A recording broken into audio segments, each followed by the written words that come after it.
Good morning, good morning, good morning, good morning, good morning mga idol. Welcome back to Kuya Bakery. Ito po, si Idol po, nanggigising po sa inyo magang-maga. Magandang araw po na linggo mga idol. God bless po sa ating lahat mga idol. Inaanyo na po kayo ni Idol, nabisitahin niyo po ang aming bakery. Babago po luto ang aming pandesal na ordinary, saka po malungi pandesal na napaka-healthy mga idol. Puntahan niyo po ang aming bakery. Dito lang po kami sa Sarja. Diyan po kami sa backside po ng nito mga idol. Inaanyahan po namin kayo mga idol na bisitahin niyo po ang aming mga tinapay dito. Lalo na po yung mga aming mga variety. Ito po, napakarami po nila mga idol. Yan po, marami tayong pagpipilian mga idol. Narito na po lahat ng klase ng variety. Saka po itong aming mga pagkain. Ito po mga idol, napakarami po niya, no? May mga pangulam din po kami mga idol. At saka po itong mga biskuit. Ayan po mga idol, at saka po ito pong pinagmamalaki namin peanut butter mga idol. At talaga pong dito po namin ginagawa, talagang homemade po ni Kuya Pip. Ito po ang aming pong pinagmamalaking peanut butter, talaga pong napakaswabing-swabe po ito. Swak po sa panlasa natin mga Pinay mga idol. Para lang po tayo nasa Pilipinas.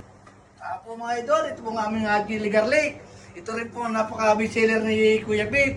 Homemade din po ni Kuya Pip to. Talaga pong hindi po kami mapapaya. Napakasarap po nito sa usawa mga idol. Kaya ano pang hinatay nyo mga idol, puntahan nyo po ang aming bakery. Sana po, tangkilikin po natin ang sarili natin mga idol. Yung nga pala po mga followers po namin, maraming po salamat sa walang sugit na pagsuportan nyo po sa Kuya Pip Bakery. Nakakataba po ng puso mga papuri po ninyo. Salamat po sa mga papuri po ninyo sa aming mga tinapay. Lalo na po yung aming pandesal na regular at saka po yung pinagmamalaki ni Kuya Pip na malunggay pandesal ni Kuya Pip na napaka-healthy. Nag-iisa lang po rito sa UAE ang pandesal ni Kuya Pip. Wala pong katulad dito sa UAE. Dito lang po kay Kuya Pip matagtagpuan ang malunggay pandesal. Talaga pong napaka-healthy.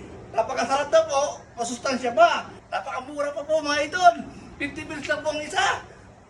Pampahaba po ng buhay ang malunggay pandesal ni Kuya Pip. Saka po yung aming pandesal regular, 3 piece, 1 dirham lang po. Saan po kayo makakakita ng pandesal na napakasarap na, murang-mura pa. Swak sa ating panlasa mga Pinoy, mga idol. Binabati ko nga pala po, shout out Philippines! Binabati ko po sa Ilocos Norte, sa Corimao.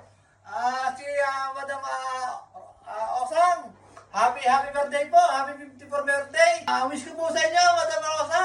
Enjoy your life. Sana po, mag-asawa na po kayo, Madam Rosa. At nasa tamang edad na po kayo. Happy 54th birthday, Madam Rosa. Happy birthday po. Binabati po kayo na idol. Baka naman. Joke lang po.